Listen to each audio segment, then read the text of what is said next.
Hello friends, welcome to one day exam target. यहाँ पर हम एनसीईआरटी ईवीएस के पूरे पॉइंट देखेंगे। एक एक शब्द आपकी एनसीईआरटी की बुक से होगा। एनसीईआरटी की बुक से हमने वही क्वेश्चन वही पॉइंट उठाए जो मेनली, देखिए एनसीईआरटी की बुक से सारे मैटर है, लेकिन उन्हीं पॉइंट्स को ज़्यादा उठाया जो कि एग्जाम में खूब पूछे जाते हैं।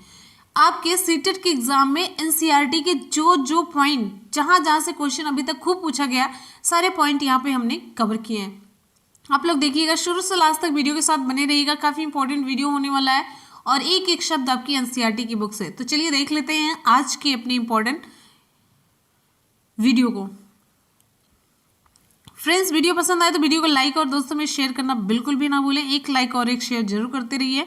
तो चलिए देख लेते हैं। ये असम में चावल की नई फसल कटने पर बिहू का त्योहार मनाया जाता है। बिहू का त्योहार कहाँ पे? असम में। कौन सी फसल कटने के बाद? चावल की नई फसल कटने के बाद असम में बिहू का त्योहार मनाया जाता है। बिहू का त्योहार किस उपलक्ष्य में? चावल की नई फसल कटने के बाद। नेक्स्ट पॉइंट है, घास और बांस से तैयार घर को क्या कहते हैं? भेला घर कहते हैं। इंपॉर्टेंट है, घर से एक क्वेश्चन जरूर पूछा जाता है। भेला घर जो घास और बांस से तैयार किया होता है उसे हम भेला घर कहते हैं। उरुका, उरुका क्या है? बिहू से पिछले दिन की शाम को कहते हैं। पिछले दिन की शाम को कहा जाता है उरुका। जो बिहू का त्योहार मनाया जाता है उससे पिछले दिन की शाम को उरुका कहते हैं। अब यहाँ पे इंपॉर्टेंट पॉइंट, बोरा और चेवा। बोरा और चेवा चावलों के दो प्रकार हैं। ये चावलों के दो प्रकार हैं जो पकने के बाद कैसे हो जाते हैं? चिपचिपे हो जाते हैं। इसे असम में खाया जाता है। चावल की दो किस्में हैं, दो प्रकार, बोरा और चेवा, जो पकने के बाद कैसे हो जाते हैं? चिपचिपे हो जाते हैं। नेक्स्ट देखिए, चेवा चावल। जो चेवा है ये उसको ताव, चेवा चावल ताव यानी कढ़ाई को आग पर रखकर उसमें पानी उबालते हैं और उस पर भीगे हुए चावलों से भरी हुई कढ़ाई रखकर पकाते हैं। पकाने की प्रक्रिया बताई जा रही है। एक खासियत और है, असम में चाय के साथ क्या दिया जाता है? पीठा दिया जाता है। चाय के साथ ये लोग पीठा खाते हैं। अब एक इम्पॉर्टेंट पॉइंट यहाँ पे और है, यहाँ औरतें पीले रंग के कपड़े पहनती हैं और लड़कियाँ रंग बिरंगी मेखला चादर पहनती हैं। नेक्स्ट इम्पॉर्टेंट पॉइंट है, भात शुक्तो।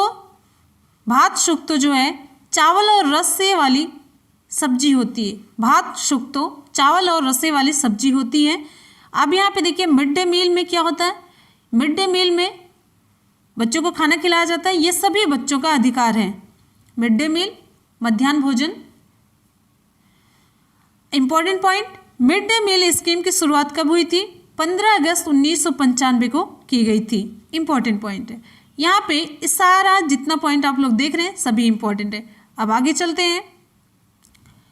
गांधी धाम।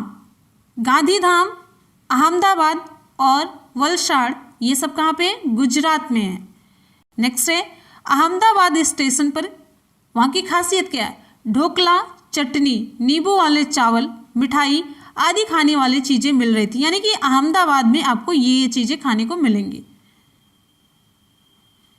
वलसाड़, यहाँ पे वलसाड़ स्टेशन पर खाने पीने की चीज़ें बेचने वाले गरम चाय, बटाटा वड़ा, पूरी साग और ठंडा दूध बेच रहे थे। अब ये देखिए, कोझिकोड कहाँ पे है? कोझिकोड केरल में है। अब इम्पोर्टेंट पॉइंट ये है, एग्जाम में आपके क्वेश्चन पूछा गया गुजरात। अब यहाँ पे देखिए, गुजरात के निकटवर्ती राज्य, एग्जाम में क्वेश्चन पूछा गया आपके मध्य प्रदेश, महाराष्ट्र, राजस्थान, दमन और दीव, दादर और नगर हवेली। अगला पॉइंट है, केरल के निकटवर्ती राज्य कर्नाटक और तमिलनाडु हैं। यहाँ पे देखिए ध्यान से, सारे पॉइंट आपकी एनसीईआरटी का सार है सब। डेरा गाजी खान, ये जगह अब कहाँ पर है? पाकिस्तान में। डेरा गाजी खान ये जगह अब कहाँ पर है? पाकिस्तान में है। कच्चे घरों में गोबर को मिट्टी में मिलाकर के जमीन पर लिपाई करने से मिट्टी में कीड़ा नहीं लगता है। ऐसा करने से क्या होता है? मिट्टी में कीड़ा नहीं लगता है। नीम और कीकर की लकड़ी में दीमक नहीं लगता है। कौन कौन सी लकड़ी में? नीम और कीकर की लकड़ी में। अब ये देखिए, सोहना गांव कहाँ पे है? सोहना गांव हरियाणा में है। और ईंटों की दीवारों को लीपना नहीं पड़ता है।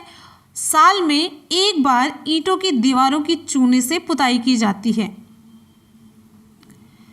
सोहना गांव से दिल्ली जाते समय रास्ते में गुड़गांव शहर पड़ता है। सोहना गांव से अगर आप दिल्ली जा रहे हैं, सोहना कहाँ पर है? हरियाणा में, तो रास्ते में गुड़गांव शहर पड़ता है। बहुत सारी चीज़ें पानी में आसानी से घुल जाती हैं। इनमें से कई चीज़ें हमारे शरीर के लिए हानिकारक हो सकती हैं, इसलिए पीने से पहले साफ करना जरूरी है। शुद्धिकरण के लिए बताया जा रहा है। बहुत सारी चीज़ें पानी में आसानी से घुल जाती हैं, इसीलिए घुली हुई अवस्था में रहती है, हमें दिखता नहीं है, तो पानी पीने से पहले इसे साफ करना ज़रूरी है। पानी साफ करने का सबसे अच्छा तरीका है क्या? पानी उबालना। Important point. अगले पॉइंट पे चलते हैं। अगला क्वेश्चन बन सकता है आपके एग्जाम में। पॉइंट मतलब आप लोग क्वेश्चन देख रहे हैं। उत्तरांचल में फूलों की घाटी स्थित है। मधुबनी के बारे में देखते हैं। उत्तराखंड, बिहार में मधुबनी नामक एक जिला है। मधुबनी कहाँ पे है? बिहार में है। अब इसके बारे में काफ़ी इंपॉर्टेंट पॉइंट आपको देखने को मिलेगा। त्योहारों और खुशी के मौक़ों पर वहाँ घर की दीवारों और आंगन में चित्र बनाए जाते हैं। यह चित्र कैसे बनते? पिसे हुए चावल के घोल में रंग मिलाकर तैयार किए जाते हैं। ये रंग भी खास तरह के होते हैं। इन्हें बनाने के लिए नीम, हल्दी, फूल, पेड़ों के रंग आदि का इस्तेमाल किया जाता है। चित्रों में इंसान, जानवर, पेड़, फूल, पंछी, मछलियाँ और अन्य जीव जंतु साथ में बनाए जाते हैं। बहुत इंपॉर्टेंट पॉइंट सारा आप देख रहे हैं। आप जब भी देखते होंगे एग्जाम में क्वेश्चन कैसे पूछा जाता है, ये चित्र जो यहाँ पे चित्र बनते हैं, चावल को घोल कर बनाए जाते हैं। चित्रों में मेनली इंसान, जानवर, पेड़, फूल, पंछी, इन सब के चित्र बनाए जाते हैं। ये कहाँ से संबंधित है? कहाँ के लोग ऐसा करते हैं? विकल्प दे दिया जाएगा। मधुबनी, बिहार, उत्तर प्रदेश, मध्य प्रदेश, राजस्थान। तो आप जब तक नहीं जानेंगे बिहार के मधुबनी जिले से रिलेटेड ये सारी बातें हैं, तो आप नहीं लगा पाएंगे बिहार में हो रहा है। अगला पॉइंट यहाँ पे इंपॉर्टेंट है। उत्तर प्रदेश में कचनार के फूलों की सब्जी बनाई जाती है। केरल में केले के फूलों की सब्जी बनाई जाती है। केरल में किसकी सब्जी बनाते हैं? केरल में केले के फूलों की सब्जी बनाते हैं। अब महाराष्ट्र में क्या करते हैं? महाराष्ट्र में सहजन के फूलों के पकौड़े बनाए जाते हैं। आपको मिलान करने को दे दिया जाएगा। सहजन के फूलों के पकौड़े इधर महाराष्ट्र, केरल, बिहार, फिर उत्तर प्रदेश कचनार, फिर कचनार की सब्जी, कचनार के फूलों की, केले के फूलों की। तो देखिए यहाँ पे खासियत है, फूलों की सब्जी बनाई जा रही है। महाराष्ट्र में सहजन के फूलों की, केरल में केले के फूलों की, उत्तर प्रदेश में कचनार के फूलों की। ये तीनों पॉइंट कितना इंपॉर्टेंट, बहुत इंपॉर्टेंट है। अब यहाँ पे देखिए बहुत से फूलों की, ये तो सब्जी हो गया। अब बहुत से फूलों जैसे गुलदावरी हो गया, जीनिया, इनसे रंग बनाए जाते हैं। उन रंगों से कपड़े भी रंगे जाते हैं। तो इंपॉर्टेंट पॉइंट है सभी, आप ध्यान से देखेंगे तो सब कुछ आपको इंपॉर्टेंट लगेगा। अब यहाँ पे और भी इंपॉर्टेंट है। उत्तर प्रदेश का कन्नौज जिला इत्र के लिए मशहूर है। वहाँ पर पास के इलाकों से ट्रकों में भरकर फूल लाए जाते हैं, फिर उनसे इत्र, गुलाब जल और केवड़ा तैयार किया जाता है। उत्तर प्रदेश का कौन सा जिला? कन्नौज का। ये आपकी SCRT में भी मिला था। इन फूलों का शुद्ध अर्क होता है। अगला है, देखिए केरल में पानी के दूसरी तरफ जाने के लिए, केरल में पानी की दूसरी तरफ जाने के लिए केवल फेरी का इस्तेमाल होता है। फेरी। रेल टिकट पे कौन कौन सी जानकारी अंकित होती है? ट्रेन का नंबर होता है, सफर शुरू होने की तारीख, वर्थ का नंबर, किराया। रेलवे टाइम टेबल से हमें बहुत सी जानकारी मिलती है, जैसे ट्रेन किस स्टेशन पर किस समय पहुंचेगी, किस स्टेशन को छोड़ेगी, कितनी दूरी तय करेगी, ये सभी। ओमना ने नागरकोइल एक्सप्रेस ट्रेन से सफ़र किया। किस ट्रेन से? नागरकोइल एक्सप्रेस ट्रेन से सफ़र किया। अहमदाबाद से नागरकोइल स्टेशन तक कुल 13 रेलवे स्टेशन मिलते हैं। कितने? 13। नेक्स्ट चलते हैं। नेक्स्ट आपका इंपॉर्टेंट क्वेश्चन है। आंध्र प्रदेश में लोगों का एक विशेष समूह विशेष कैंप लगाता है। आंध्र प्रदेश में लोगों का एक विशेष समूह विशेष कैंप लगाता है। इस कैंप द्वारा कम उम्र की शादीशुदा लड़कियों को फिर से स्कूल भेजने में मदद की जाती है। इस कैंप का क्या उद्देश्य होता है? कम उम्र की शादीशुदा लड़कियों को, जिनकी शादी हो चुकी है और कम उम्र की हैं, उनको स्कूल भेजने में ये कैंप हेल्प करता है। अब यहाँ पे देखिए, बाल विवाह कानून के अनुसार लड़की की शादी की आयु कितनी होनी चाहिए? कम से कम 18 और लड़के की 21 वर्ष है। ठीक है, इंपॉर्टेंट पॉइंट हो गया। अगले पॉइंट पे आ जाते हैं। अगला पॉइंट है आप सभी की स्क्रीन पे, कबड्डी खेल है, कबड्डी को किस किस नाम से जाना जाता है? चेदोगुड़, यहाँ पे देखिए कबड्डी को चेदोगुड़, हुतुतु, हाडूडू, छू किटकिट, इन सभी नामों से जाना जाता है। कबड्डी की टीम में खिलाड़ियों की कुल संख्या कितनी है? 12 होती है, जिसमें से 7 खिलाड़ी एक समय पर खेलते हैं। नेक्स्ट है, हर खेल के कुछ नियम होते हैं, वह खेल उन नियमों के अनुसार ही खेला जाता है। खेल की तरह जीवन में भी हम नियम बनाते ताकि सभी काम सही ढंग से कर सकें। बच्चों को सिखाई जाती है कुछ चीज़ें। यहाँ पे देखिए कबड्डी की खेल में शरीर और दिमाग दोनों को ही चलाना पड़ता है।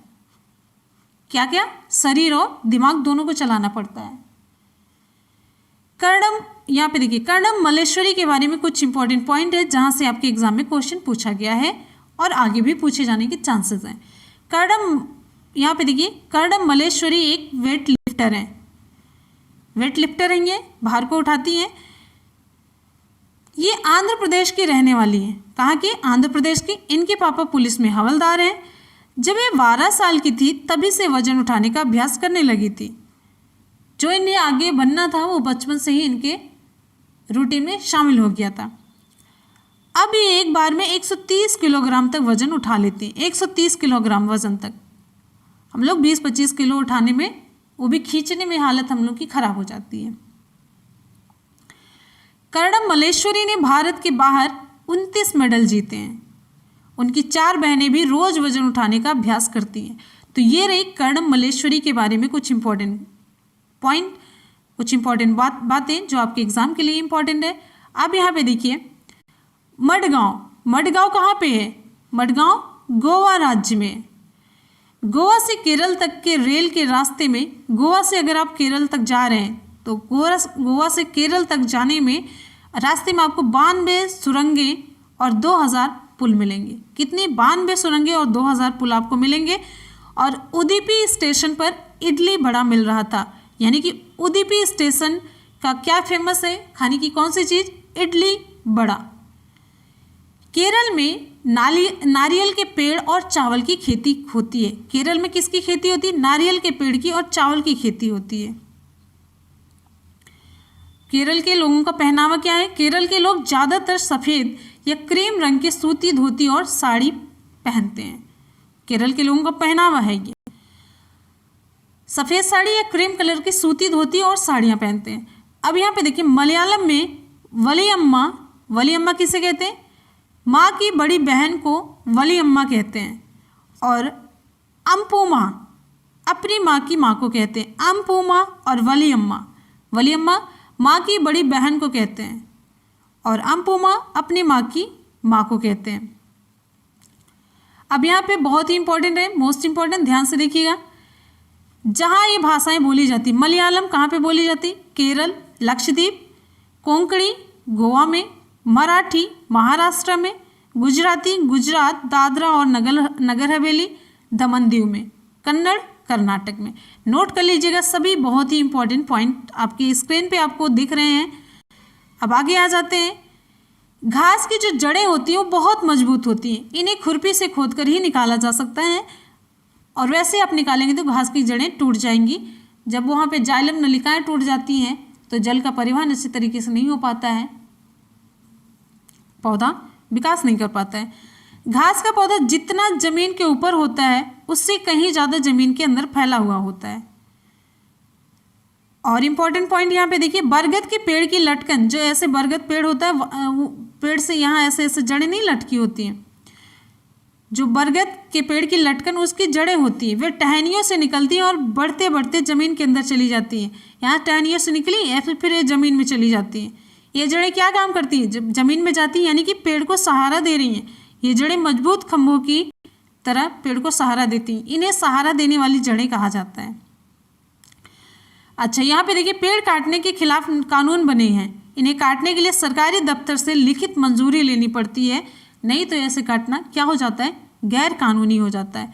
रेगिस्तानी ओक के बारे में जानते हैं, जहाँ से आपके एग्जाम में क्वेश्चन पूछा जाता है कई बार। ये अगर आपसे पूछ लिया गया रेगिस्तानी ओक कहाँ पाया जाता है, ऑस्ट्रेलिया, न्यूजीलैंड, स्विट्जरलैंड, कहीं पर भी आप कोई भी ऑप्शन रहे तो आप ऑस्ट्रेलिया क्लिक करेंगे, ऑस्ट्रेलिया आप टिक करेंगे। नेक्स्ट है, इसकी ऊंचाई 11 से 12 फीट और पत्तियां बहुत कम होती हैं। इसकी ऊंचाई कितनी होती है? 11 से लेकर के 12 फीट तक और पत्तियां बहुत कम होती हैं। और इसकी क्या खास बात है? इस पेड़ की जड़ें ऐसे 30 पेड़ जमीन पर लाइन से लिटा दिए जाएं। इस पेड़ की जड़ें जो हैं, जैसे ये पेड़ है उसी तरीके से 30 पेड़ जमीन पर लाइन से लिटा दिए जाएं, उस लंबाई तक जमीन में गाड़ी जाती है। इसकी जड़ें इतनी अंदर तक चली जाती हैं कि ऐसे ही पेड़ के 30 पेड़ आप खड़ा कर दीजिए, लाइन से बिछा दीजिए, उतनी लंबाई तक ये जमीन में चली जाती है, और जब तक कि इन्हें पानी ना मिल जाए, पानी तक ना पहुंच जाए। यह पानी पेड़ के तने में जमा होता रहता है। अब यहाँ पे और ख़ास बात ये देखिए, जब कभी इस इलाके में पानी नहीं होता तो वहाँ के लोग इस तने के अंदर पतला पाइप डालकर पानी निकाल लेते हैं, क्योंकि इसके तने में पानी जमा होता रहता है। सभी इंपॉर्टेंट पॉइंट देखते रहिए, सब कुछ इंपॉर्टेंट है, कुछ भी छोड़ने लायक नहीं है आपके एग्जाम के लिए। अब आगे यहाँ पे आते हैं मुंबई के बारे में। मुंबई कैसा इलाका है? मुंबई भीड़ भाड़ वाला इलाका है। यहाँ लोग सुबह 4 बजे उठकर नल से पानी भरते हैं। नल्लामड़ा आंध्र प्रदेश में स्थित है। कहाँ पर स्थित है? आंध्र प्रदेश में स्थित है। और बाजार गांव कहाँ पर है? महाराष्ट्र में स्थित है। और यहाँ पे एक चीज़ देखिए, कफ परेड मुंबई में है। गंदा पानी पीने से क्या हो जाता है? दस्त और हैजे जैसे रोग हो जाते हैं, जिससे कि लोग बीमार पड़ जाते हैं। दस्त या उल्टियाँ आने के कारण हमारे शरीर से बहुत सारा पानी बाहर निकल जाता है। यह शरीर के लिए हानिकारक होता है, जबकि उसे पानी शरीर के लिए ज़रूरी होता है, पानी रहना चाहिए। नेक्स्ट है, पानी की कमी को पूरा करने के लिए पानी में शक्कर और नमक मिलाकर के पीना चाहिए।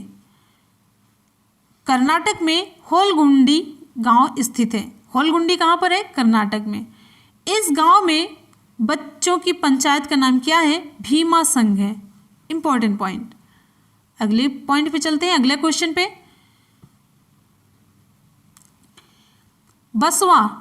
बसवा कर्नाटक के वेलवनिक गांव में रहता है। बसवा कहाँ पे रहता है? कर्नाटक में रहता है, वेलवनिक गांव। जुलाई के माह में प्याज की फसल उगाई जाती है। Important point. किस माह में? जुलाई के माह में प्याज की फसल उगाई जाती है। खूंटी से खेत। अभी जितने भी स्टूडेंट वीडियो को देख रहे हैं, चैनल से जुड़ चुके हैं, तो जल्दी जल्दी से आप सभी लोग वीडियो को लाइक कर दीजिए। आपके लाइक से हमें एनर्जी मिलती है, मोटिवेशन मिलता है। एक लाइक और एक शेयर करते रहिए, एक लाइक और एक शेयर। अगर हम आपके लिए इतना कर सकते हैं तो आप लोग एक लाइक और एक शेयर जरूर करते रहिए। चलिए देख लेते हैं नेक्स्ट पॉइंट। खूंटी से खेत की मिट्टी को नरम किया जाता है। अब और इम्पोर्टेंट पॉइंट यहाँ पे देखिए, कर्नाटक में हल को क्या कहते हैं? कर्नाटक में हल को कुरिगे कहते हैं। प्याज की फसल बोने के 20 दिन बाद छोटे छोटे पौधे निकल आते हैं। कितने दिन के बाद? 20 दिन के बाद। खेतों में कुछ पौधे बिना बोए अपने आप उग जाते हैं, जिसे हम क्या कहते हैं? खरपतवार कहते हैं। और इसी खरपतवार को नष्ट करने के लिए किसान क्या काम करते हैं? खरपतवार नाशी डालते हैं, जिससे कि खरपतवार नष्ट हो जाए और अनाज की पैदावार अच्छी हो। तो फ्रेंड्स, यहाँ पे आज आपका ये इंपॉर्टेंट क्वेश्चन हो जाता है कंप्लीट। चलते हैं आज के सवाल की तरफ। ये रहा लास्ट में आज का सवाल आप सभी के लिए। मिड डे मील स्कीम की शुरुआत कब की गई? 15 अगस्त 1995, 25 अगस्त 1995, 15 अगस्त 2005 या कोई नहीं। विकल्प यहाँ पे हमारा कौन सा सही होगा? मोस्ट इंपॉर्टेंट क्वेश्चन है फ्रेंड्स। यहाँ पे आप लोगों ने बहुत इंपॉर्टेंट क्वेश्चंस देखे, सारे पॉइंट आपकी एनसीईआरटी बुक से, एक एक शब्द आपकी एनसीईआरटी की बुक से है। ठीक है, तो आप लोग वीडियो को ज़्यादा से ज़्यादा लाइक कीजिए, जितना हो सके लाइक कीजिए, शेयर कीजिए। और आप लोग जैसे भी कमेंट सेक्शन में रिप्लाई करेंगे, जैसा कमेंट करेंगे, आप लोगों को और आगे के पार्ट्स चाहिए कि नहीं, तो फटाफट से आप लोग कमेंट कीजिएगा। जितना ज़्यादा कमेंट होगा, जितना ज़्यादा लाइक होगा, वैसे ही हमारी वीडियोस आएंगी।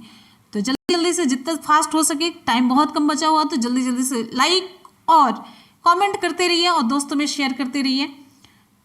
ठीक है, तो मिलते हैं फिर, पढ़ते रहिए, मेहनत करते रहिए, सफलता जरूर मिलेगी। इसी के साथ मिलते हैं फिर नेक्स्ट वीडियो में। तब तक के लिए good bye and take care. Thank you.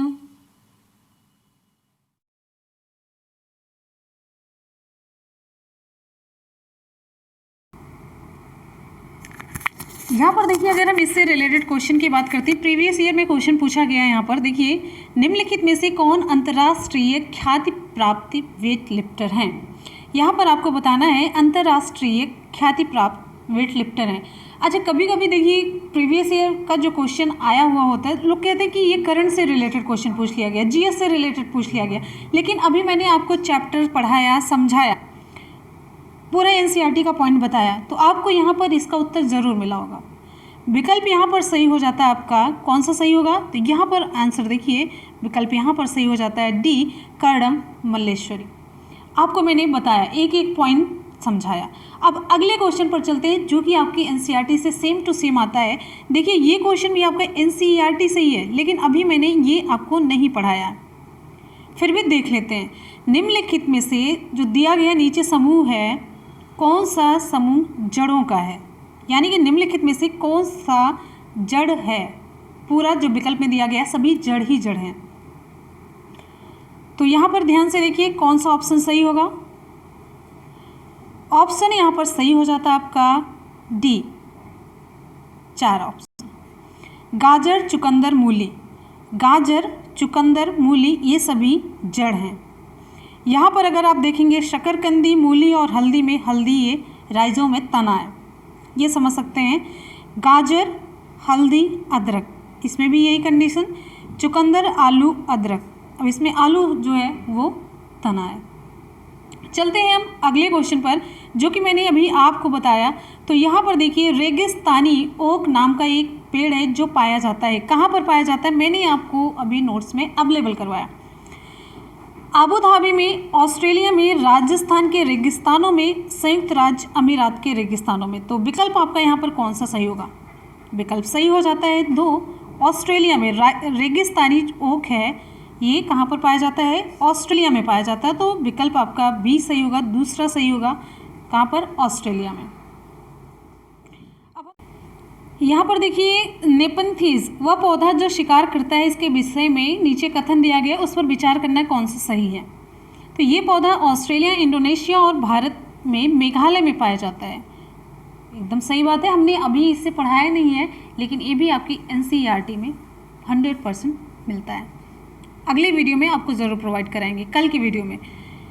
इसका आकार घड़े जैसा होता है, जो घटपरडी होता है उसका आकार घड़े के जैसा होता है, ऊपर से इस तरीके से ढक्कन लगा हुआ होता है। ये एक चिपचिपा पदार्थ, ये लोग जो ये वाले होते हैं कीटभक्षी पौधे, फिर चिपचिपा पदार्थ निकालते हैं, जिससे कि कीड़े आकर के इसमें फंस जाते हैं और अंदर फिर ये क्या करते हैं, ढक्कन बंद कर लेते हैं और अंदर आकर के इनका डाइजेशन हो जाता है, डाइजेस्ट कर लेते हैं। इनका आकार घड़े जैसा होता है और इनका मुँह एक पत्ती से ढका होता है। बिल्कुल सही है। तो यहाँ पर ऑप्शन आपका, यहाँ पर एक छोटे कीड़े मकोड़ों खींचने के लिए इतनी मोहक आवाज़ निकालता, मोहक आवाज़ नहीं निकालता, और यहाँ पर आपका ऑप्शन डी नहीं सही होगा। तो यहाँ पर हमें देखना है, ऑप्शन आपका सही हो जाता है ए और बी। ठीक है, चलते हैं अगले क्वेश्चन पर। अगला क्वेश्चन देख लेते हैं, ये भी आपकी एनसीईआरटी से टोटल है। भारत की आज़ादी से पहले महात्मा गांधी ने जिस दांडी के समुद्र तट पर अपनी प्रसिद्ध यात्रा की थी, वह भारत के नीचे दिए गए किस राज्य में स्थित है। यहाँ पर पूछा जा रहा है, दांडी के समुद्र तट तक अपनी प्रसिद्ध यात्रा की थी। तो विकल्प यहाँ पर आपका सही हो जाएगा तीसरा, महाराष्ट्र। उत्तर देख लीजिए, आंसर आपका सही हो जाता है 3, महाराष्ट्र। अगला क्वेश्चन है, उच्च ज्वर, तेज बुखार के साथ कपकपी, जिसका उपचार सिंकोना पेड़ की छाल से किया जाता है, वह कौन सा रोग है। तो आप सभी जान रहे हैं, इसको आप लोग जीएस में भी पढ़ते हैं। ऑप्शन आपका दूसरा सही हो जाता है, मलेरिया के उपचार में सिंकोना पेड़ की छाल का प्रयोग किया जाता है।